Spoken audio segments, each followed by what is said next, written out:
Maths concept academy में नाम रवि, मैं आपके मैथमेटिकल कंटेंट और साथ ही साथ केवीएस के अपडेट लेके आता हूँ। तो आपका ज्योमेट्री ज्योमेट्री जो हमने स्टार्ट की थी उसका डे 2 आ गया। और ये कहां से स्टार्ट कर रहे हैं? Class 8 NCERT.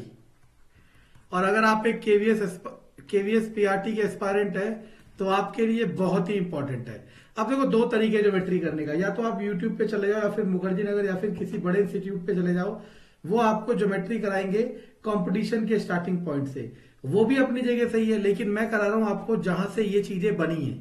अगर आप इन चीजों को समझ लेते हो तो वो चीजें तो बहुत ही आसान है। बाकी आपकी इच्छा है, जैसे चाहे वैसे कर लो, ठीक है। अब हम यहां तक करा चुके थे क्वेश्चन नंबर सेकंड तक। How many side does regular polygon have in the measure of exterior angle? इतना देखो, एक्सटीरियर एंगल 24 डिग्री है, नंबर ऑफ साइड पूछ रहा है। तो आपको याद होगा हमने एक फॉर्मूला पढ़ा था कि number of side equal to, याद है, सम ऑफ ऑल एंगल। नहीं समझे? Sum of all interior angle का फॉर्मूला ये था, उसे डिवाइड करोगे ईच इंटीरियर एंगल से। अब जिसको लग रहा है, मैंने कहा था ये गाना वाना बिल्कुल नहीं है, ना ही कोई मूवी चल रही है। अगर आप ढंग से पढ़ना चाह रहे हो तो डे 1 देखो सबसे पहले। और टाइम पास करना चाह रहे होगा क्या, तो सोचोगे कि ये बेकार पढ़ा रहा है, फिर कहीं और जाओगे, जाते जाओ, ठीक है ना, पेपर निकल जाएगा, फिर सोचोगे कि अगले। एक्चुअल में हमने फॉर्मूला पढ़ा था, each interior angle equal to n-2 into 180 by number of side. Number of side को ऊपर भी ले जा सकते हैं। तो आपने देखा, नंबर ऑफ साइड निकालने के लिए हमें इंटीरियर एंगल चाहिए, एक्सटीरियर तो चाहिए नहीं। और हमने पढ़ा था interior plus exterior equal to 180 degree. तो इंटीरियर इक्वल टू 180 माइनस 24, तो कितना आ जाएगा? 156 डिग्री, ठीक है। अब आपका इंटीरियर एंगल आ गया 156 डिग्री। आप देखते रहना। नंबर ऑफ साइड आपको अभी भी नहीं पता, तो नंबर ऑफ साइड n, वहां पे भी number of side n, -2 into 180 by 156 degree. आप चाहो तो इसको इधर भेज दो, क्रॉस मल्टीप्लाई। हे राम, 180n माइनस 360, इधर लाओगे तो हो जाएगा 24n बराबर 360, n बराबर 360 बटे 24, 15। अब आप इसको ऐसे भी कर सकते थे, कैसे? याद करो, जो रेगुलर पॉलीगन है, देखो यही चीज जब बच्चे पूछते हैं कि सर को मैंने पूरा कर लिया कोर्स, उसके बाद अब मैं कौन सी एक्स्ट्रा बुक करूं, मैं हर बार कहता हूं एक्स्ट्रा बुक करने से कुछ नहीं होता। जो भी आपने पढ़ा है आप उसे एक्सप्लोर करो। ये एक्सप्लोर करना क्या होता है, मैं इस एग्जांपल के थ्रू समझाता हूं। देखो, रेगुलर पॉलीगन में आपको पता है सारे इंटीरियर एंगल इक्वल होते हैं। अगर सारे इंटीरियर इक्वल है, मतलब अगर इंटीरियर की वैल्यू 50 है तो सारे इंटीरियर 50 डिग्री होंगे। अगर इंटीरियर 50 है तो एक्सटीरियर होगा 130। अगर एक एक्सटीरियर 130 है तो सारे एक्सटीरियर कितने होंगे? 130। ये बात आपको क्लियर है? और आपको हमने बताया था कि सम ऑफ एक्सटीरियर एंगल हमेशा 360 डिग्री होता है। एक्सटीरियर एंगल का सम कितना होता है? हमेशा 360। अब देखो, इससे एक लॉजिक देखो, अगर मैं 360 को 60 से डिवाइड करता हूं, 360 को 60 से डिवाइड करता हूं 6। अगर मैं 360 को 90 से डिवाइड करता हूं 4। अगर मैं 360 को 120 से डिवाइड करता हूं तो कितना आ जाएगा? 3। अब आप कहोगे डिवाइड क्या कर रहे हो? अब सुनते रहना। आप स्क्वायर की शेप ले लो, स्क्वायर भी एक रेगुलर पॉलीगन है क्योंकि इसकी सारी साइड बराबर है। इसमें इंटीरियर एंगल कितना होता है? 90। तो एक्सटीरियर भी कितना होगा? 90। अगर एक एक्सटीरियर 90 है तो सारे एक्सटीरियर भी 90 होंगे। यानी कि अगर 360 को 90 से भाग करूंगा तो मुझे यह पता चल जाएगा कितनी साइड आएगी। इसी तरीके से अगर आप रेगुलर पॉलीगन में ट्राइंगल को लेते हो तो ट्राइंगल में कौन सा लोगे? Equilateral triangle. इक्विलेटरल ट्राइंगल का हर कोण कितना होता है? 60 डिग्री।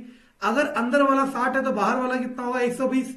तो अगर 360 को 120 से भाग करोगे तो कितना आएगा? 3।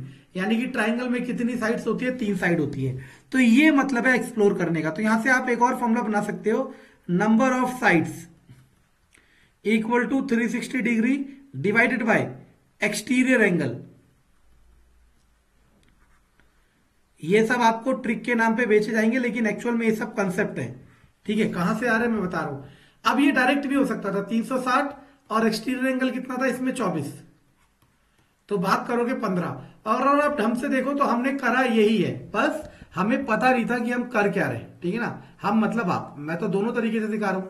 तो नंबर ऑफ साइड निकालने के दो फॉर्मूले हो गए, एक इंटीरियर एंगल से और एक एक्सटीरियर एंगल से। अगर आपको दोनों समझ आए तो आपको बहुत बेनिफिट करेगा ये चीजें। ठीक है ना, चलो अब इसके बाद आते हैं किस पे,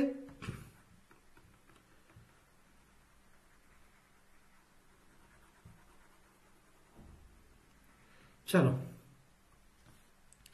क्वेश्चन नंबर 4 में, how many side does a regular polygon have if each interior angle is 165। ये तो हो गया।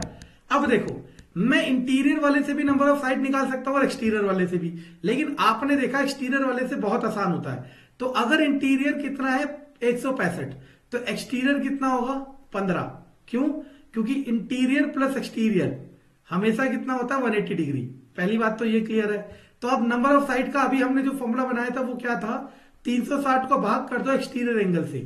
360 और एक्सटीरियर कितना है 15, 15 दूनी 30, 15 चौके 60, तो यानी कि कितनी साइड आ जाएगी 24। तो इसका आंसर आ गया 24। ये सारे क्वेश्चन कंपटीशन में आए हुए हैं, बाकी आपकी इच्छा। और क्लास 8 इसका ओरिजिन है, मैं बता चुका हूं और करा भी रहा हूं। ठीक है ना, आप कह रहे देखो ये क्वेश्चन बहुत अच्छा है, एमसीक्यू में बहुत अच्छे से पूछा जाता है। कह रहा है कि एक्सटीरियर एंगल 22 डिग्री हो सकता है क्या।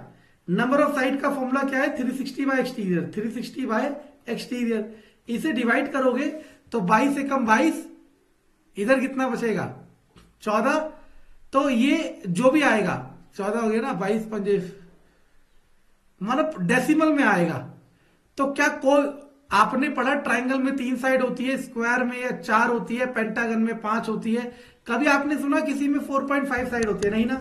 तो यानी कि अगर नंबर ऑफ साइड डेसिमल में आता है तो आंसर लिखोगे 9। सही है।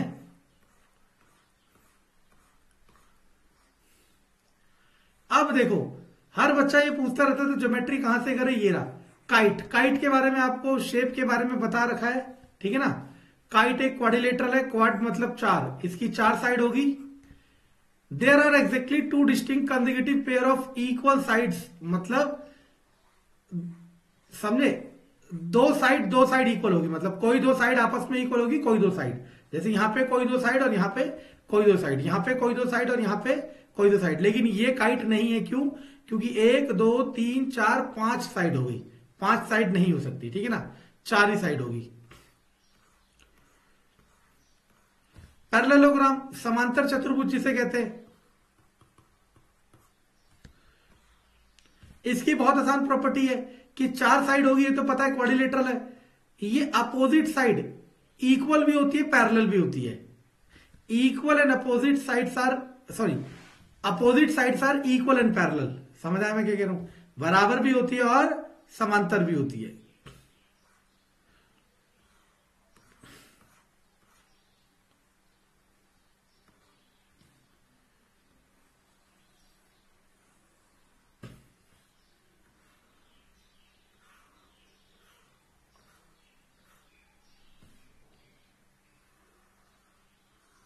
ये इनको प्रूफ करने में लगा हुआ है कि अपोजिट साइड इक्वल पैरेलल होती है। आपको प्रूफ नहीं करना, आपको समझना है। लेकिन यहां से अब एक पॉइंट और आता है, देखो, जैसे आपने पैरेललोग्राम ले लिया एबीसीडी, सुनते रहे ना। अब आपको यहां से पता है पैरेललोग्राम की अपनी प्रॉपर्टी होती है क्या, कि अपोजिट साइड इक्वल भी होगी और पैरेलल भी होगी, है ना। अगर मैं यहां से एक लाइन डिवाइड करते हुए चलता हूं, जिसे आप डायगोनल कहते हो, एंगल 1, एंगल 2, एंगल 3, एंगल 4, तो आप ढंग से देखो, ये जो एंगल 1 है एंगल 3 के इक्वल आएगा, एंगल 2 किसके इक्वल होगा, एंगल 4 के। इसे कैसे, 2 लाइन अगर समांतर हो और कोई भी लाइन प्रतिच्छेद करके जा रही हो, तो ये वाला कोण इसके इक्वल होता है और ये वाला कोण इसके इक्वल होता है। इसे कहते हैं एकांतर अंतःकोण। एंगल 1 एंगल 2 के इक्वल होता है, एंगल 3 एंगल 4 के इक्वल होता है। इन्हें कहते हैं ऑल्टरनेट इंटीरियर एंगल। सही है ना। ये सारी मल्टीपल प्रॉपर्टीज इसके साथ अटैच करेगा। देखो सिंपल, देखो ये 12 ये 7 है तो ये 12 है तो ये भी 12, ये 7 है तो ये भी 7। और याद रखना पेरीमीटर किसी का भी पूछे तो उसका मतलब होता है सम ऑफ ऑल साइड। सारी भुजाओं को जोड़ो। एंगल ऑफ पैरेललोग्राम, तो जैसे ये पैरेललोग्राम है एबीसीडी, एनसीईआरटी से बड़ा ग्रंथ कोई भी नहीं है, लेकिन आप ये समझोगे नहीं। इसमें ये अपोजिट एंगल इक्वल होते हैं, अपोजिट एंगल इक्वल होते हैं। समझ आ रहा है क्या कह रहा हूं?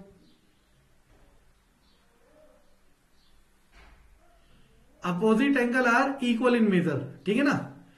और साथ ही साथ ये भी कर सकते हो कि एडजेसेंट एंगल का sum, angle A plus angle B किसके बराबर होगा? 180। इसी तरीके से angle A plus angle D का सम भी कितना होगा? 180 डिग्री। इन सारी प्रॉपर्टी को भी मैं मर्ज करके एक साथ लिखूंगा। चलो, तो यहां नाम दे देते हैं प्रॉपर्टीज ऑफ पैरेललोग्राम। पहला,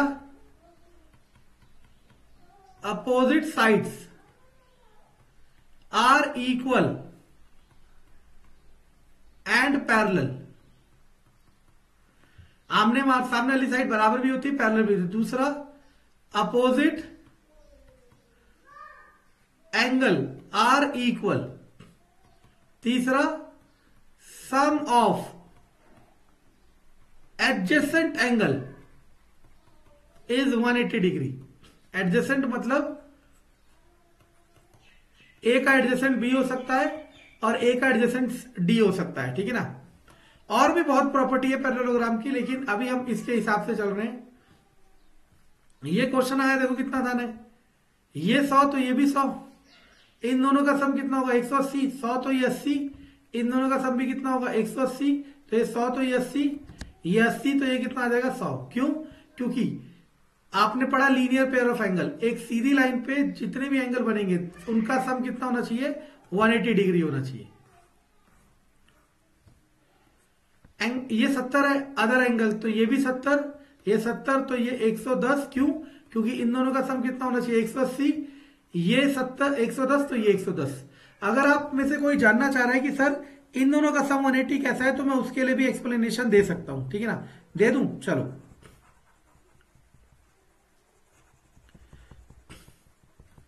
तो देखो ये 70 हो गए तो क्लियर है। इसे मान लिया x, तो ये भी क्या होगा? x, क्योंकि अपोजिट एंगल का सम कितना? अपोजिट एंगल क्या होता है? इक्वल होता है पैरेललोग्राम में। और आपको पता है क्वाड्रिलेटरल की एक प्रॉपर्टी होती है चतुर्भुज की, और हम कर चुके हैं n-2 इंटू 180 से।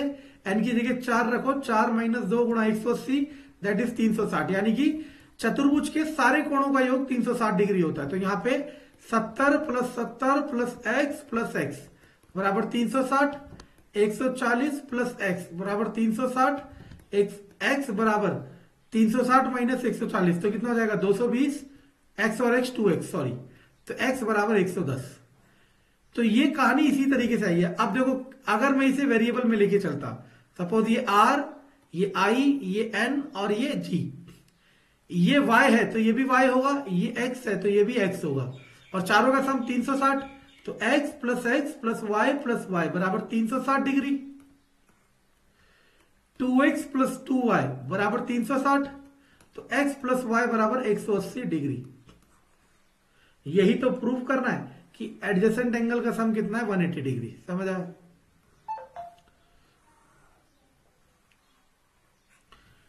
डायगोनल किसे कहते हैं पहले आपको समझना चाहिए। विकर्ण किसे कहते हैं? सॉरी,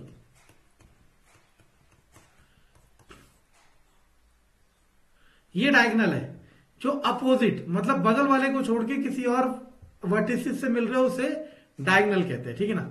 अब इसके डायगोनल के लिए क्या क्या रखा है? Diagonals of parallelogram bisect each other, मतलब मान लो ये ओ पे कट कर रहे हैं, तो हमारा एक पोर्शन OA, एक पोर्शन OC, एक पोर्शन OD और एक पोर्शन OB, तो OA OC के इक्वल होगा और OB OD के इक्वल होगा।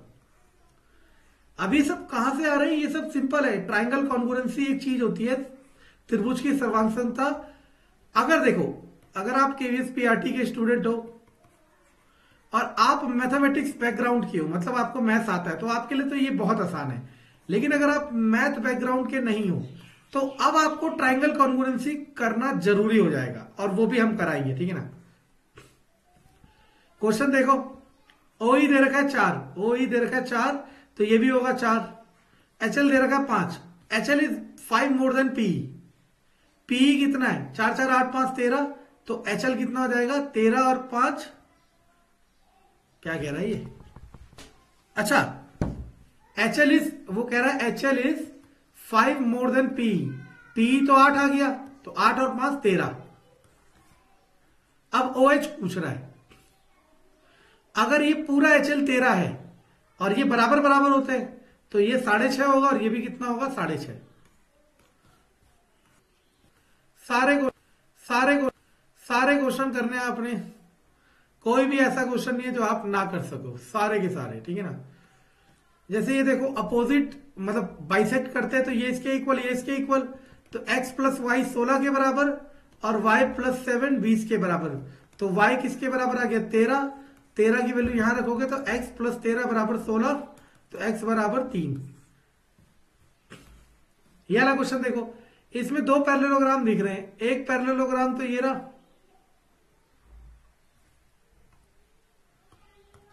और एक पैरेललोग्राम ये रहा।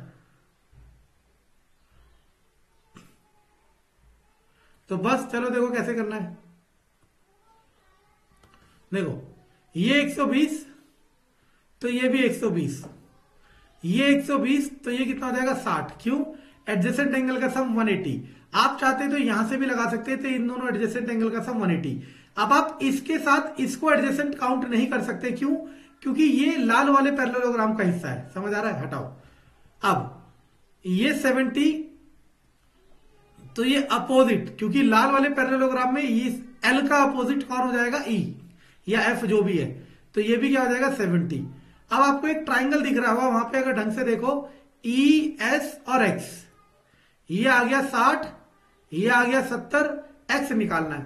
तो 60 प्लस 70 प्लस एक्स बराबर 180, 6 3 13, एक्स बराबर 50।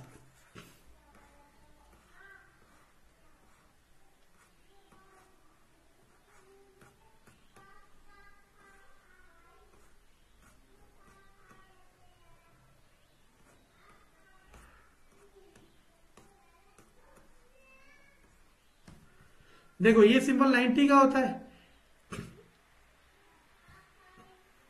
क्वेश्चन नंबर 3.34 ये रहा।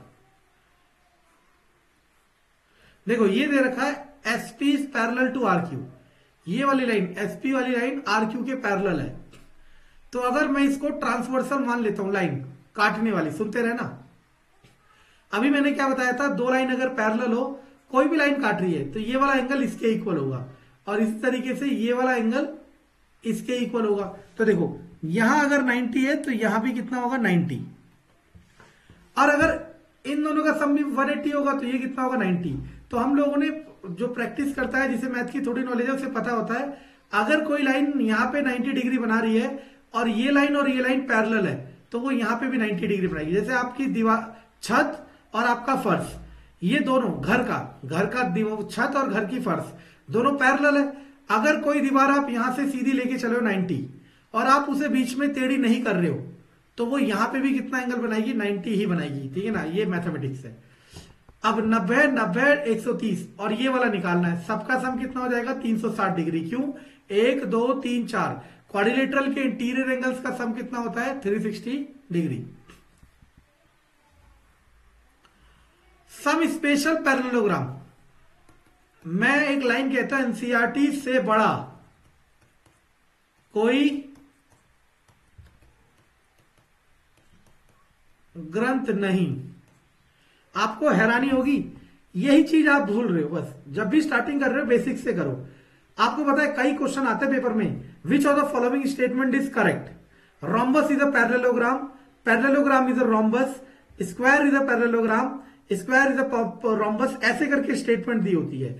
अब जिसने एनसीईआरटी से पढ़ा होगा तो उसे समझ आ गया कि पैरेललोग्राम के कैटेगरी में रोम्बस आ रहा है, मतलब पैरेललोग्राम के अंदर क्या है, रोम्बस। तो अगर पूछता है ऑल पैरेललोग्राम आर रोम्बस तो गलत हो जाएगा, अगर पूछता है ऑल रोम्बस आर पैरेललोग्राम तो करेक्ट हो जाएगा। समझ आ रहा है मैं क्या कह रहा हूं? यही चीज ये लिखना है अपने कॉपी में, गाना थोड़ा चल रहा है।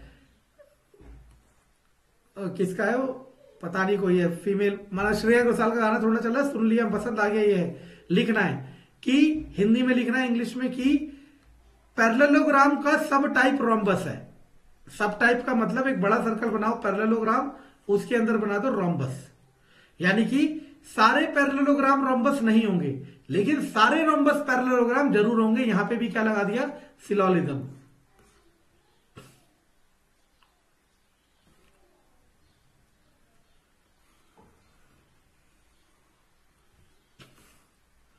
कह रहे रोम्बस के जो डायगोनल होंगे वो परपेंडिकुलर बाइसेक्ट करेंगे, मतलब बराबर में भी काटेंगे और ये 90 डिग्री में भी काटेंगे। यहां लिखा हुआ भी है the most useful property of rhombus, इसी का इस्तेमाल करा जाता है। कैसे इस्तेमाल करते हैं, मैं एसएससी सीरियल तक के क्वेश्चन दिखाऊंगा इसी प्रॉपर्टी से इस्तेमाल होते हुए, लेकिन नहीं, आपको कहां समझ आएगा। रेक्टेंगल इज अ पैरेललोग्राम दिखा, यानी कि अभी जो आपने सर्कल बनाया था, देखो यही सब तो करना आपने, ऐसे पढ़ना चाहिए, लेकिन ये सब कोई बताएगा नहीं, मार्केट खत्म हो जाएगी। इसे लिख दो रोम्बस, ये रेक्टेंगल, यानी कि ऑल पैरेललोग्राम और रेक्टेंगल गलत, ऑल रेक्टेंगल्स आर पैरेललोग्राम सही।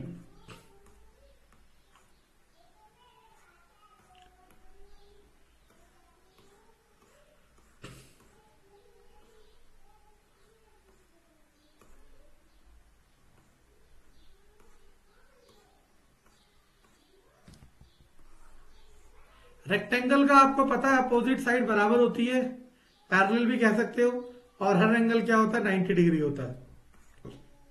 और सुनना, बहुत अच्छी चीज है, ये लेंथ है, ब्रेथ है।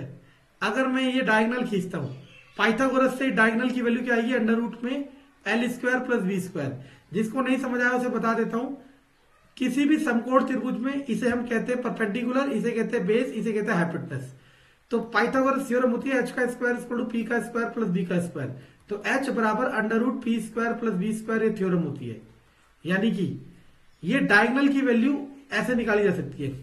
अगर मैं सेम रेक्टेंगल में ये वाला डायगोनल बनाता तो इसकी वैल्यू भी पाइथागोरस से यही आती। यानी कि रेक्टेंगल के डायगोनल्स क्या होते हैं, इक्वल होते हैं।